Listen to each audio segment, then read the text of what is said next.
عصر حاضر ملک الموت ہے تیرا، عصر حاضر ملک الموت ہے تیرا، جس نے قبض کی روح تیری دے کے تجھے فکر معاش. جزاک اللہ خیرن، بارک اللہ فیک. دو ډیر محترم شیخ الحدیث شیخ عطا الله منیب. پروګرام په دې برخه کې د دې نه پس زه دعوت ورکوم د مختصر وخت دپاره شیخ سید ولی ته چې هغه راشي او تاسو ته یو څو مختصرې خبرې وکړي. د مختصر وخت دپاره شیخ سید ولی حفظه الله. السلام عليكم ورحمة الله وبركاته. الحمد لله والصلاة والسلام على رسول الله. أما بعد، فأعوذ بالله من الشيطان الرجيم. بسم الله الرحمن الرحيم. ونبلوكم بالخير والشر فتنة وإلينا ترجعون. داسي منور ومعزز کشران او ورسره مشران شيوخ دوی په مخ کې با مختصره خبره کې څه راټول شي، خو د شیخ صاحب د حکم مطابق مختصره خبره د دې ځای نه شروع کوو. که موږ دې ته سوچ وکړو، علما وایي چې اذا اردت ان تعرف عند الله مقامك فانظر فيما اقامك. وایي که ته غواړې چې ته په دې باندې پوه شې چې زه الله ته ګران یم که ګران نه یم، زه الله ته نږدې یم که نږدې نه یم، زما حیثیت د الله په وړاندې څه دی. موږ خو دې ته ګورو چې یاره دومره مال دومره دا دومره دا دومره دا پلانکی داسې دی پلانکی داسې دی. نه، کامیاب هغه دی چې الله ته نږدې. وایي چې ته الله ته نږدې که نږدې نه یې، وایي دې خپل ځان ته وګوره. ستا وخت، ستا عمر، ستا ځواني، ستا شپه، ستا ورځ، ستا مال الله په څه کې مصرفوي؟ که تا الله جل جلاله په یو علم کې مصرفوي، ستا دا وخت په علم کې تیروي، ته پوه شه چې الله ته ګران یې، ته پوه شه چې الله ته ګران یې. د وخت د وجې نه هرې خبرې ته مختصر اشاره کړو.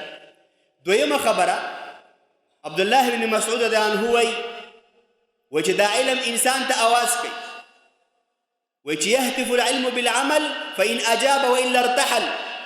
وایي دا علم د عمل باندې آواز کوي، که عمل شروع شه ښه پخه، که علم تیزي.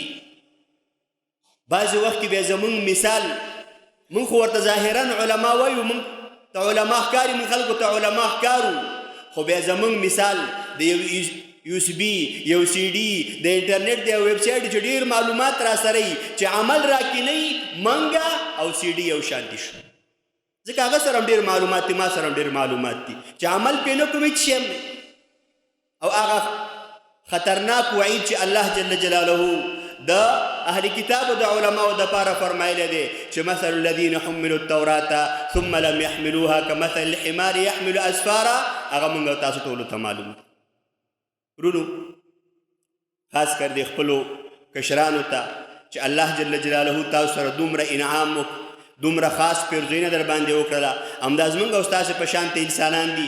بهر وګورو، قسمه قسمه حالاتو کې هغوی ژوند تېروي. که څوک په داسې وخت کې ژوند تېروي چې دا ستاسو غوندې ګلالي ښایسته ماشومان وي، خو هغه په ګندونو کې ګوتې وهي، یو شی کوي بل شی کوي، ناروا کارونه کوي، دا کوي دا کوي. تاسو باندې الله احسان وکړي. موږ چې کله د الله د دغې نعمت قولي شکریه نه عملي شکریه ادا کړو، بیا الله جل جلاله زمونږ او ستاسې باره کې فرمایي چې یرفع الله الذین آمنوا منکم والذین اوتوا العلم درجات. که موږ او تاسې د دغې قرآن حق ادا کړو، بیا نبي علیه السلام زمونږ او ستاسې باره کې فرمایي چې ان الله یرفع بهذا الکتاب اقواما ویضع به آخرین. او که دا ونه کړو، بیا هماغه مثل الذین حملوا التوراة. مختصر دوه واقعات ورته وایي که حدیثونه ورته وایي، په هغې باندې صرف سوچ کوو. رسول الله صلی الله علیه وسلم سره د قریشو زنانه ناست، اواز تیز دی. عمر ابن خطاب رضی الله عنه راځي، زنانه ځان راغونډوي، وایي فبادرنا الی الحجاب، هغه راغلي. عمر رضی الله عنه ورته وایي چې یا عدوات انفسکن اتهبنني ولا تهبن رسول الله صلی الله علیه وسلم. چې د ځان دشمنانو زمانه یریږي، د پیغمبر سره نه یریږي. نبی علیه السلام ورته وایي، زنانه ورته وایي چې انت افض واغلظ، ته لږ سخته بیته. د رسول الله صلی الله علیه وسلم دې الفاظو ته وګوره چې ورته وایي چې عمره وایي دا خو لا څه کوي د غایب پسې غم راځي او د مخاطب پسې غم راځي چې ما سلک عمر فجا الا سلک الشیطان فجا دون فجي چې عمر شیطان چې په کومه لاره ته ځي شیطان درنه لاره بدلوي.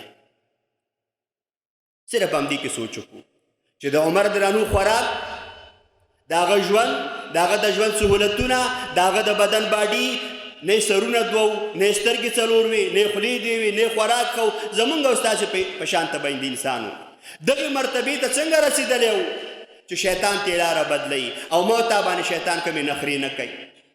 دې ته سوچ هر یو انسان د عمر ابن خطاب رضی الله عنه مرتبې ته رسېدلی شي خو په دې شرطه چې دغه کوم علم یې کړی دا په خپل عملي ژوند کې راولي.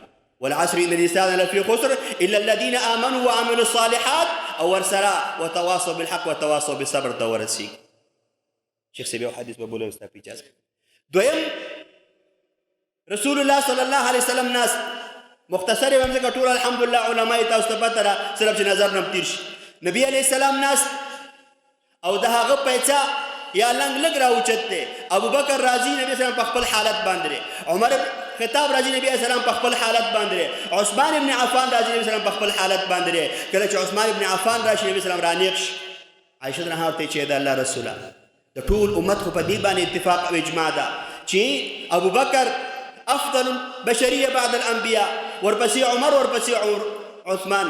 تا څنګه د عثمان نه داسې دغه وکړه او ورته څه وایي وایي عایشې افلا استحي من انسان تستحي منه الملائکة فی السماء وایي د داسې یو انسان نه زه حیا ونه کړم چې د اسمان ملایکې ورنه حیا کوي.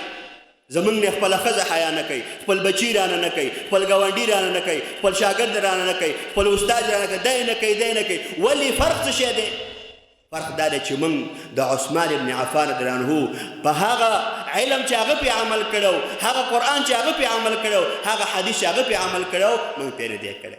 رونو علما ډېر ناست دي وخت کم دی صرف دا خبره کوم چې که موږ غواړو چې د صحابو مقام ته قولا نه عملا ورسېږو چې موږ په قرآن او حدیث باندې موږ ولیکل چې موږ دې باندې عمل وکړو الله به موږ ته اوچتې مرتبې راکړي. اوچتې مرتبې به دا نه وي ګاډه به دې نه وي موټر به دې نه وي کور به دې نه وي بنګله به دې نه وي دا به دې نه وي دا به دې نه وي خو په زړه کې به دې یو سکون او اطمینان وي. په زړه کې به الله ته نږدې په دې به پوهېږي چې دا زه څوک وم په دې زه الله ته نږدې کېږم. الله جل جلاله دې موږ او تاسو ته دا توفیق راکړي چې موږ د دې جامعې د دې مدرسې ښه ترجماني په هر ځای کې وکړی شو او الله دې موږ او تاسو ته دنیا او آخرت سعادتونه او نیکبختیانې راکړي. وصلی الله تعالى على خير خلق محمد وعلى آله وصحبه وسلم.